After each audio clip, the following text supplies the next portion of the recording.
Hi listeners! Isa na namang kapanapanabik na kwento ang inyong mapapakinggan ngayon. Bago tayo magsimula, huwag kalimutang mag-subscribe sa aming channel at i-click ang notification bell para lagi kayong updated sa aming mga bagong uploads. Malaking suporta ito sa amin at malaking tulong para makagawa pa kami ng mas marami at mas di kalidad na content para sa inyong lahat.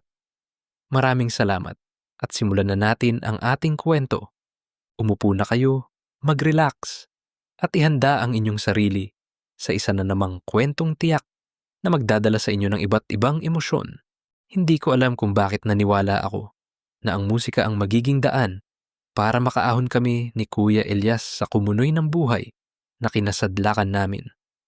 Ako si Julian, 26 years old. Ang mundo ko ay umiikot lang sa piano at sa pagkanta.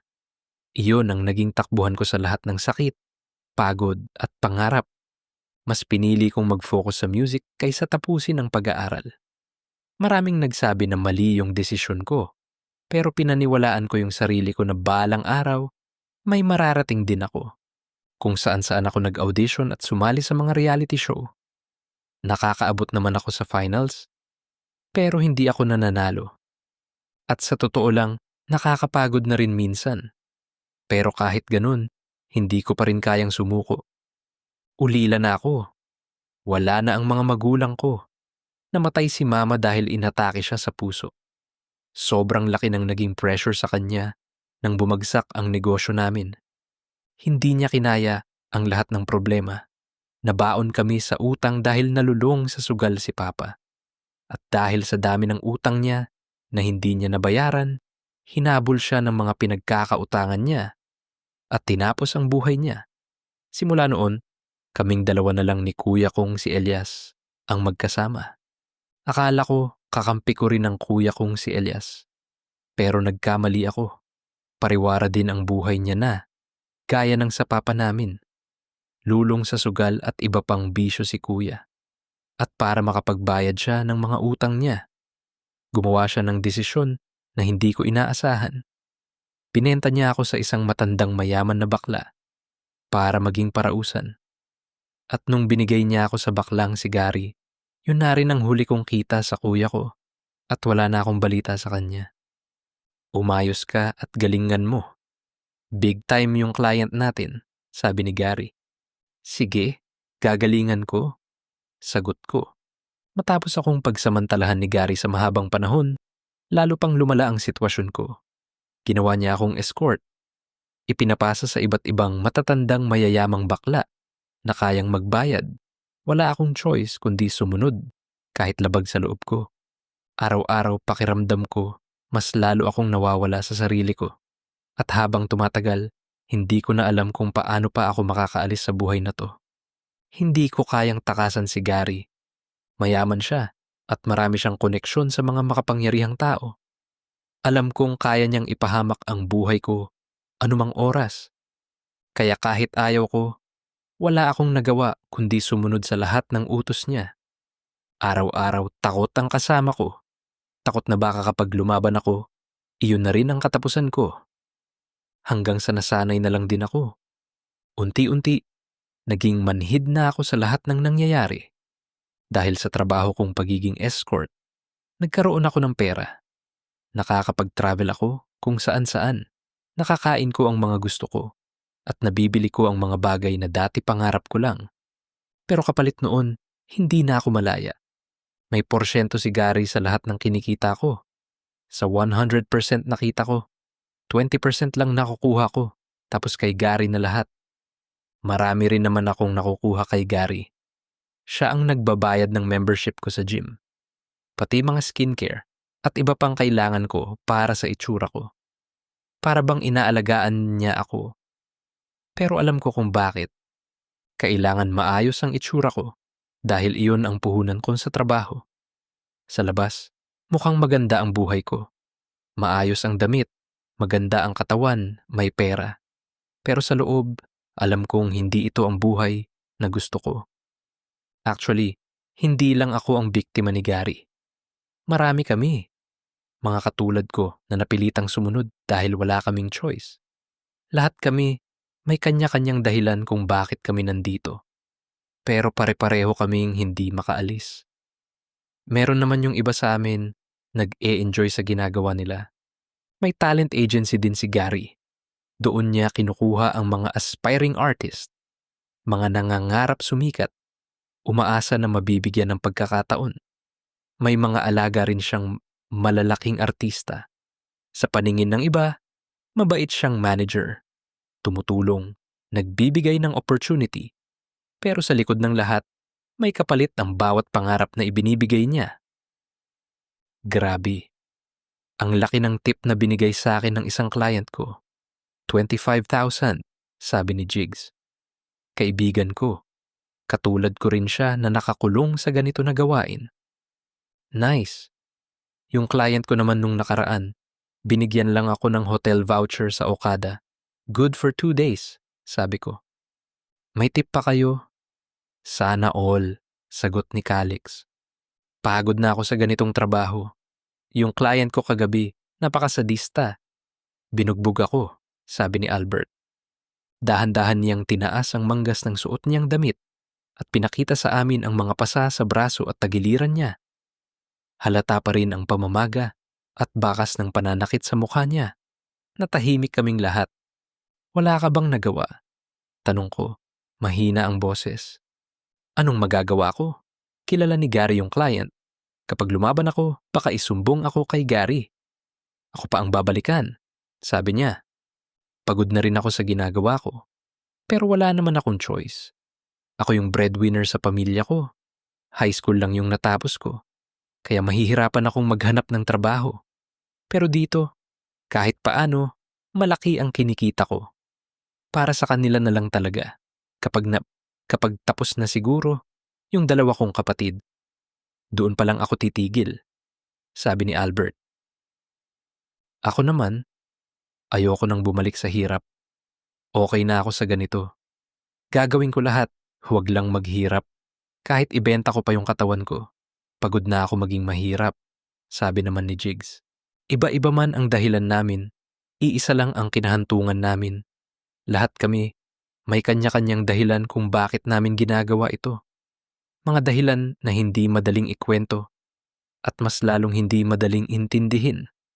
Kaya, sana, huwag ninyo kaming husgahan base lang sa mga nakikita ninyo.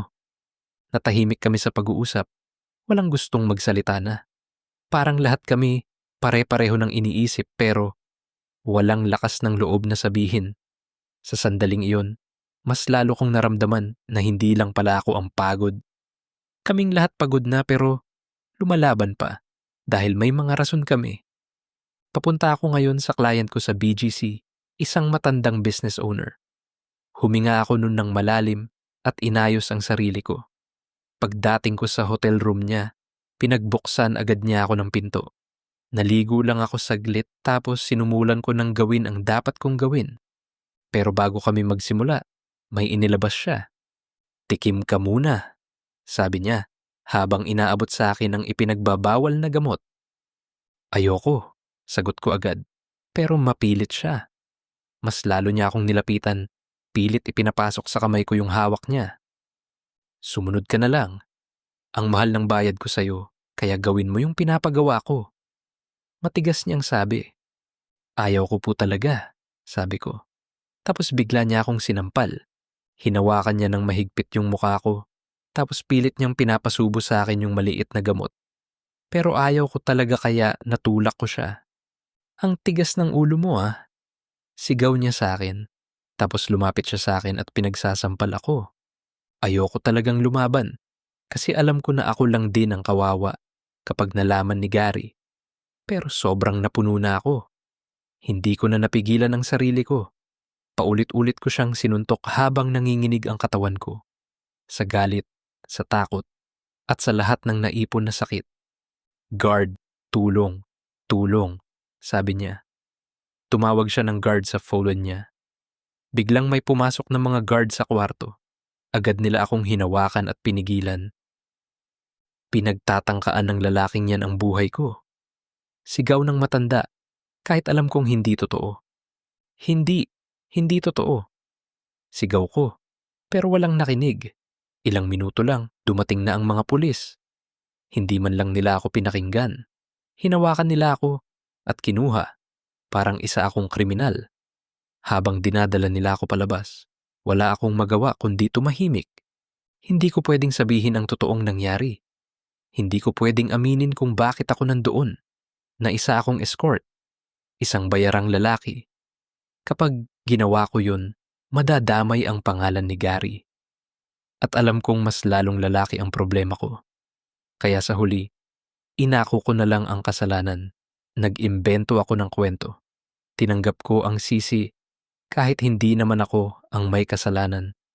Halos 5 oras akong nasa loob ng kulungan. Sa malamig na sahig, nakaupo ako, tahimik lang. Habang pakiramdam ko, isa na talaga akong kriminal. Hindi ko pinangarap ang ganitong buhay. Ang pangarap ko, magkaroon ng pangalan sa musika, makilala sa pagkanta, tumayo sa entablado at marinig ang palakpak ng mga tao. Pero hindi iyon ang nangyari. Nandito ako ngayon sa sitwasyong hindi ko ginusto. Malayo sa pangarap ko at mas lalo pang naliligaw sa bawat araw na lumilipas. Minsan, napapatanong na lang ako, may pag-asa pa kaya akong makabalik sa pangarap ko? Nakalaya rin naman ako sa kulungan sa tulong ni Gary at sa mga koneksyon niya. Hindi na nagsampa ng kaso yung matandang client. Parang walang nangyari. Pero sa loob ko, hindi ganun. May bigat na naiwan, may takot. At mas lalo kong naramdaman kung gaano ako kaliit sa mundong to. Isang tawag lang nila, kaya nilang baguhin ang kwento. At ako, wala akong laban. Nawalan tuloy tayo ng client. Regular client yun, sabi ni Gary. Hindi pa ako nakakapagsalita nang bigla niya akong sinampal. Hinawakan ako ng 2 tauhan niya. Wala akong nagawa habang sunod-sunod ang suntok na tumama sa tiyan ko. Namilipit ako sa sakit ng ginawa nila. Tinanggap ko na lang yung mga suntok hanggang sa bumigay ang katawan ko at napahiga na lang ako sa malamig na semento. Ayusin mo yung trabaho mo ha.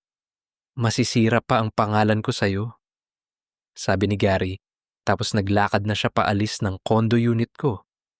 Nakatulala lang ako sa kama. Hindi ko maramdaman ang oras. Parang huminto ang lahat habang nakahiga lang ako. Nakatingin sa kisame. Masakit pa rin ang katawan ko, pero mas masakit yung laman ng dibdib ko. Hindi ko alam kung iiyak ba ako o tatawa na lang sa nangyayari sa buhay ko. Ganito na lang ba talaga? Ganito na lang ba palagi? Naisipan ko munang mag-unwind. Matagal na rin simula nung huli akong nakalanghap ng sariwang hangin. Nag-join ako sa isang travel and tour bilang solo joiner. Aakyat kami ng bundok, Mount Pulag. First time ko mag-hiking, pero nag-research naman ako to ng mga dapat gawin. Ang meetup place ay sa Greenfield, Mandaluyong. Maaga akong dumating. Pagdating ko, dumiretso agad ako sa van at umupo sa pinakadulo. Halos puno na rin kami at ready nang umalis. May hinihintay na lang kaming isang kasama. Ilang minuto pa, dumating din siya. Umakyat siya ng van at naupo sa tabi ko. Medyo madilim yung loob ng van, kaya hindi ko naaninag ang mukha niya. Hindi naman kami siksikan. Malaki ang van, kaya komportable kaming lahat. Tahimik lang ako, nakatingin sa labas. Naririnig ko yung kwentuhan ng 3 magkakaibigan sa harap ko. Galing pa raw sila sa work at dumiretso na agad sa meetup place. Tawanan sila ng tawanan. Parang ang saya, magkaroon ng regular na trabaho. Dati, pangarap ko rin yun, magtrabaho sa corporate, magkaroon ng normal na buhay. Pero mas pinili ko ang music. At hindi rin naman ako nakatapos ng pag-aaral. Kaya hanggang ngayon, hindi ko alam kung anong trabaho ang bagay sa akin. Pero nandito ako ngayon sa ganitong buhay, puhunan ko ang katawan at mukha ko. Nung umandar na ang van, naglagay ako ng headset sa tenga ko at pumikit. Hindi ko na namalayan kung kailan ako nakatulog. Pagkagising ko, nandun na kami sa Babadak Ranger Station sa Kabayan, Benguet. Isa-isa kaming bumaba ng van. Ramdam ko agad ang lamig ng hangin. Iba sa nakasanayan ko. Tahimik lang akong sumunod habang nagre-register kami. Pinagmamasdan ko ang paligid. ang mga bundok at ang mga taong kasama ko. May dumaan na lalaki sa harap ko at bigla niyang nakuha ang atensyon ko. Hindi ko alam kung bakit, pero kakaiba yung aura niya. Matangkad siya, maputi, at sobrang manly. Saglit lang siyang dumaan, pero parang may kung anong naiwan sa isip ko. Hindi ko na napigilan. Napatingin ulit ako sa kanya. Nalaman ko na kasama pala namin siya sa hiking. Siya pala yung lalaking katabi ko sa likod ng van. Hindi ko siya napansin kanina kasi madilim pa at naka-hoodie siya. At nakatulog na rin ako agad. Ngayon ko lang siya nakita ng maayos. Hindi lang kami ang grupong aakyat ng Mount Pulag. Marami pa kaming kasabay. Pagkatapos naming mag-register, nagkaroon kami ng orientation tungkol sa mga do's and don'ts. Pagkatapos nun, dumiretso na kami sa homestay namin. Doon kami magpapalipas ng gabi. Mamayang madaling araw, aakyat kami para maabutan ng sea of clouds. Pagdating namin, ramdam ko agad ang sobrang lamig. Nanginginig ang katawan ko. Hindi ko expected na ganito kalamig. Wala pa nga kami sa mismong tuktok ng bundok. Isang jacket lang ang dala ko. Malaki naman yung homestay, pero wala kaming sari-sariling kwarto o higaan. Magkakatabi kaming lahat sa sahig. Meron kaming sari-sariling banig. Kanina ko pa napapansin na nilalamig ka. Gusto mo ba ng extra jacket? Tanong nung lalaking kasama namin. Yung katabi ko kanina sa van, yung pogi. Napatingin ako sa kanya. Sure. Hindi ako tatanggi. Sagot ko. Medyo nahihiya pa ako. Ito, makapal yan. For sure, hindi ka nalalamigin, sabi niya. Tapos inabot niya sa akin yung isang extra jacket niya. Kinuha ko yun at agad sinuot. Halos mawala agad yung ginaw na nararamdaman ko. Salamat, sabi ko. Walang anuman, sagot niya. Sabay upo sa tabi ko. Solo joiner ka lang din? Tanong ko sa kanya. Yes. Ikaw din ba solo joiner? Tanong niya. Oo. Actually, first mountain ko ito. Natatawang sabi ko. Nice. Easy trail lang naman ang Mount Pulag. Kalaban mo lang yung lamig, sabi niya. Nakapunta ka na pala dito? Tanong ko. Oo. Gusto ko lang bumalik ulit at makita ang sea of clouds. Sagot niya. Matagal din kaming nagkwentuhan. Doon ko nalaman na William ang pangalan niya. Matagal na pala siyang umaakyat ng bundok at marami na rin siyang napuntahan. Ang dami niyang kwento, mga lugar, mga hirap sa hike, at kung paano siya natuto sa bawat akyat niya. Habang nakikinig ako sa kanya, hindi ko na malaya na gumagaan yung pakiramdam ko. Ang gaan niyang kausap lang. Pagdating ng gabi sa homestay, nagkaroon kami ng social activities. May konting inuman, tawanan, at kwentuhan. Hanggang sa naging medyo tahimik ang paligid. Isa-isa kaming nag-share ng mga pinagdaanan namin sa buhay. May mga tumawa, may mga naiyak. At sa bawat kwento, mas lalo kong naramdaman, hindi pala ako nag-iisa sa mga laban na pinagdadaanan ko. Nalaman ko rin kung bakit bumalik si William sa Mount Pulag. Tahimik siya nung una. Parang nag-iisip kung ikukwento ba niya o hindi. Pero nung nagsimula siyang magsalita, ramdam mo agad yung bigat. Yung taong mahal ko, dito ko siya huling nakasama. Namamatay siya sa isang aksidente. At yung last na pinuntahan namin, Mount Pulag, binabalikan ko lang yung mga alaala namin. Bumabalik ako sa mga lugar na masaya kami. Sobrang miss na miss ko na siya, sabi niya. Tapos may luha na sa gilid ng mata niya. Ramdam ko yung sakit sa bawat salita niya. Yung tipong kahit ilang beses mo nang tinatanggap, masakit pa rin. Halos wala nang nagsasalita sa amin. Yung iba, nakayuko.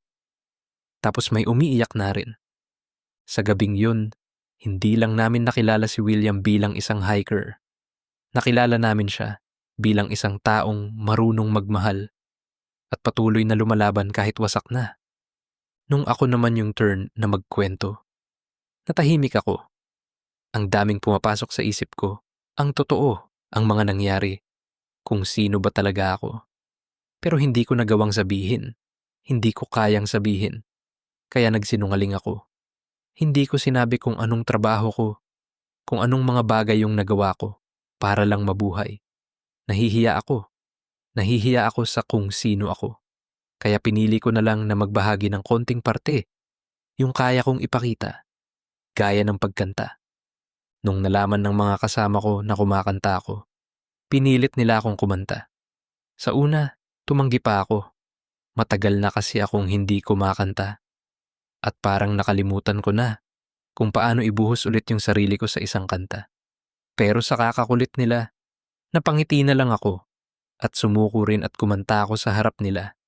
At nung natapos ako sa pagkanta ko, nagsipalakpakan silang lahat. Grabe, ang galing mo. Ang laki ng potensyal mo. Sayang kung titigil ka. Promise, sisikat ka. Yan ang mga papuri na narinig ko sa kanila. Ngumiti ako, pero sa loob ko, may kumurot. Matagal ko nang iniwan yung pangarap na yun. Pero sa gabing yun parang may bumubulong ulit sa puso ko. Paano kung subukan ko ulit? Pagkatapos ng social activities, isa-isa na kaming humiga. Tahimik na ulit ang paligid. Tanging hangin na lang sa labas at mahihinang bulungan ang maririnig. Magkalapit kami ni William ng pwesto. Hindi ko namalayan mabilis akong nakatulog dahil sa sobrang lamig. Hanggang sa isa-isa na kaming ginising ng organizer. Bangon na guys, prepare na tayo, sabi niya. Antok pa ang katawan ko pero pinilit kong bumangon. Sobrang lamig. At nung ready na kaming lahat, nagsimula na kaming mag-trekking. Halos 2:00 ng madaling araw kami nag-start umalis ng homestay. Ramdam na ramdam ko talaga yung lamig habang naglalakad kami paakyat ng summit. Pagkatapos ng social activities, natulog na kami para makagising kami ng madaling araw. Kaming dalawa ni William yung magkatabi. Hindi naman totally na magkatabi, pero malapit siya sa pwesto ng banig ko. Mabilis akong nakatulog dahil sa sobrang lamig. Tapos isa-isa na kaming giinisang ng organizer namin para mag-prepare sa hiking. At nung ready na kaming lahat, nagsimula na kaming mag-trekking. Halos 2:00 ng madaling araw kami nag-start umalis ng homestay. Ramdam na ramdam ko talaga yung lamig habang naglalakad kami paakyat ng summit. Kami ni William yung halos magkasama sa trekking at panay ang kwentuhan namin dalawa. Hanggang sa narating namin yung last station bago mag-summit at nung malapit na sumikat ang araw, narating na namin yung summit. Sobrang ganda. Hindi ako makapaniwala sa nakikita ko. Sea of clouds. Para akong nasa langit. Ang sarap ng pakiramdam ko. Habang nakatayo ako doon, nakatanaw sa napakalawak na sea of clouds. Parang unti-unting nawawala lahat ng takot at lungkot na matagal ko nang dinadala. Parang may biglang kumalma sa loob ko. Ang lawak pala ng mundo at ang dami ko pang bagay na hindi na-explore. Pagbalik namin ng Manila, isa-isa kaming nagpaalam sa isa't isa. Nagpalitan kami ng mga social media accounts ng mga nakasama ko sa hiking. Kinuha ko rin yung kay William. Hindi ko alam kung bakit pero parang ayokong matapos na doon lang yung connection namin. Pagdating ko sa bahay, pagod na pagod ako. Pero bago pa ako makatulog, nag-vibrate yung phone ko. May message galing kay William. Nag-send siya ng mga pictures ko habang nasa hike kami. Yung iba, hindi ko alam na kinukuhanan niya pala ako. May picture ako habang naglalakad, habang nakatingin sa malayo. At yung isa, habang nakangiti ako sa summit. Ang ganda ng kuha mo reply ko. Maganda kasi yung subject, sagot niya. Salamat ulit sa jacket ha. Kung hindi dahil dun, baka naging yelo na ako, biro ko. Hindi kita pababayaan lamigin, sagot niya.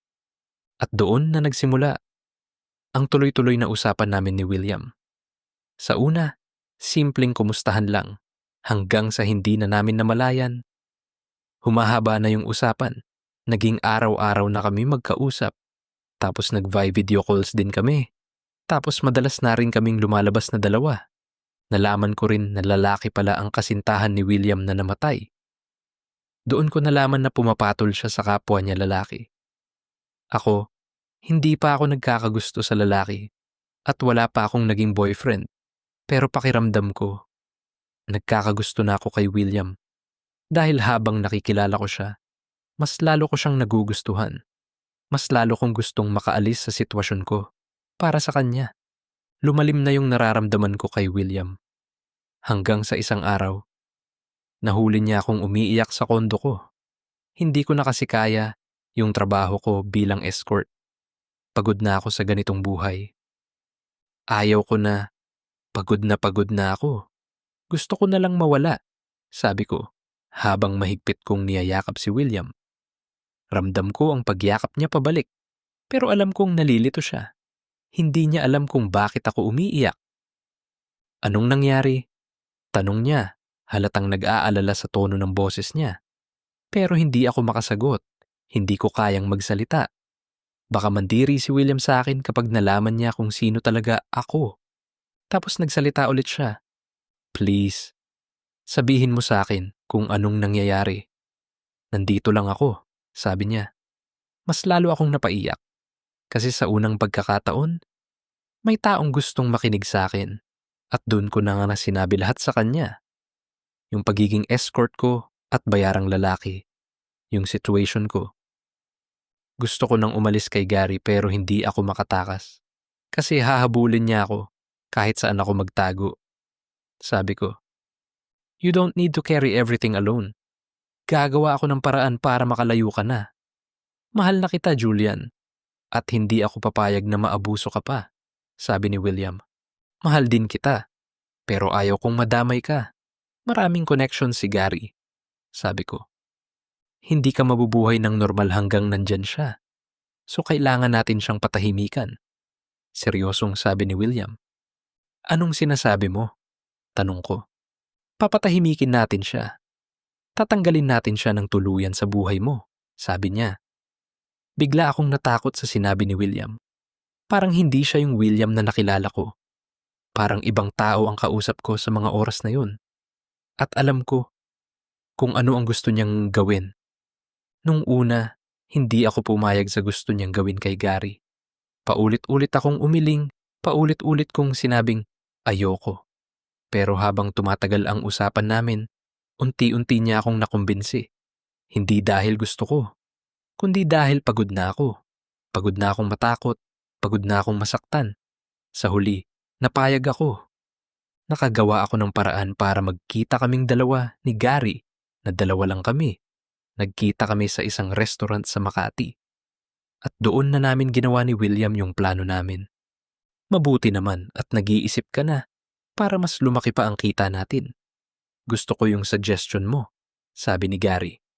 Narealize ko lang na gusto ko ng maraming pera, sagot ko. Good yan. Alam mo naman natutulong ako, basta pera, sabi niya. Pagkatapos ng usapan namin ni Gary, nag-bill out na kami at naghiwalay na ng landas. Ang hindi niya alam, nagawan ko na ng duplicate ang susi ng sasakyan niya noong nakaraang araw. At ngayon, may naghihintay sa loob ng sasakyan niya, si William. Sinundo ako ni William sa isang waiting shed gamit ang sasakyan ni Gary at tingin ko na gawa na niya yung plano namin dahil nakita ko si Gary sa backseat na mahimbing ang tulog. Nag-drive si William ng malayo hanggang makarating kami sa isang liblib na lugar. Tahimik ang paligid. Doon namin isinagawa ang plano namin. Hindi ko nasasabihin ang buong nangyari. Ang mahalaga, never na akong masasaktan ni Gary. Hindi na niya ako kayang kontrolin. Malaya na ako. Nagsimula ako ng bagong buhay kasama si William. Masaya na kaming dalawa. At pareho na naming piniling iwan at kalimutan ang nakaraan. I know my life was hell before. But sometimes, you have to walk through darkness to find your way to the light. I learned that no matter how broken you are, you still deserve a chance to start over. And sometimes, along the way, you will meet someone who will help you. Someone who will see you, understand you, and stay. So if you're lost, hurting, or tired of everything, don't give up. Because one day, you'll find your way out. Just like I did. I made mistakes. I did things I'm not proud of just to be free. But those things do not define who I am. So don't let your past decide your future. Kung nakaabot kayo hanggang dulo ng kwento, maraming salamat sa inyong panonood at suporta. Para lagi kayong updated sa mga behind the scenes, upcoming stories, at iba pang exclusive content.